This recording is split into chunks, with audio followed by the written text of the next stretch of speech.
A Smuggler's Song is a poem published in 1906 and written by Rudyard Kipling, one of the UK's most celebrated poets and novelists.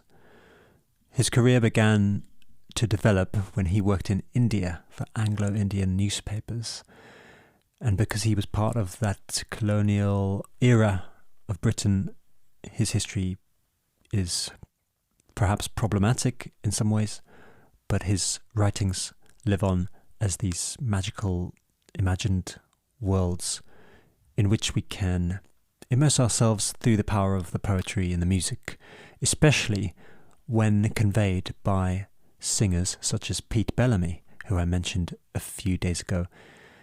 Pete had a devoted and complicated relationship with Kipling's poetry in that he would come up with these theories about the metrical nature of Kipling's poetry and how that enforced any melodic arrangement to be highly metrical itself in order to do justice to the original lyrics. He created at least two collections of purely Kipling albums. One was called Oak and Ash and Thorn, which also happens to be the title of one of my very favourite summer folk songs, and I hope we get to it later in this collection. Pete's fascination started with Kipling's children's books, for instance Puck of Puck's Hill, in which you will find the Smuggler's Song.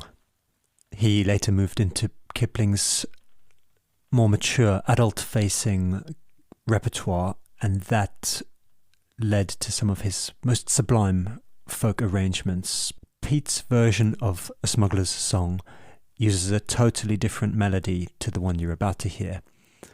I've picked the fairly traditional, predictable melody, and I've set it to a bit of guitar, because in the spirit of learning a song a day and getting it up to a recordable level, I had to pick something simple.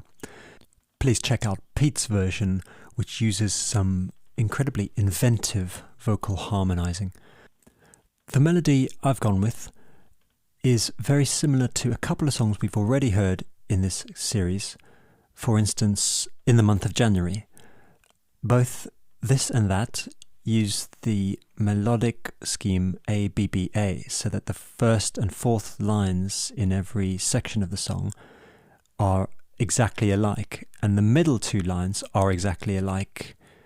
The effect is that those matching pairs of lines, 1 and 4, 2 and 3, echo each other but somehow build on each other each time, creating a rising tension through the whole song up to the very final statement. The sections do resolve musically and lyrically, but you feel like the story is building and the plot is thickening the longer you listen. Enjoy. If you wake at midnight and you hear a horse's feet, don't go drawing back the blind or looking dead in the street. Them that ask no questions isn't told a lie, so watch the wall, me darling, while the gentlemen go by.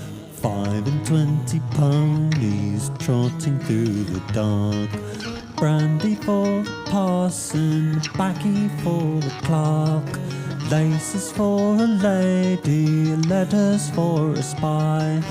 Watch the wall, me darling, while the gentlemen go by. Running round the wood lamp, if you should chance to find little barrels rubbed and tarred, full of brandy wine, don't you shout to come and look, nor use them for your play. Put the brushwood back again and they'll be gone next day. If you see the stable door setting open wide, if you see a tired horse lying down inside, if your mother mends a coat cut about and tore, if the lining's wet and warm, don't you ask no more. If you meet King George's men dressed in blue and red, you be careful what you say, and mindful what is said. If they call you pretty maid and chuck you neath the chin, Don't you tell where no one is, nor yet where no one has been. Knocks and footsteps round the house and whistles after dark. You've no call for running out till the house dogs bark. Trustees here and pinchers here, and see how dumb they lie. They don't fret to follow when the gentlemen go by.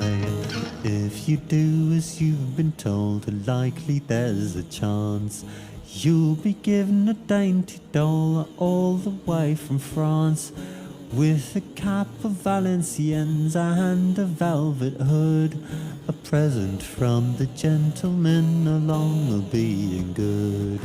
25 ponies trotting through the dark, brandy for the parson and baccy for the clerk, laces for a lady, letters for a spy. So watch the world, me darling, while the gentlemen go by.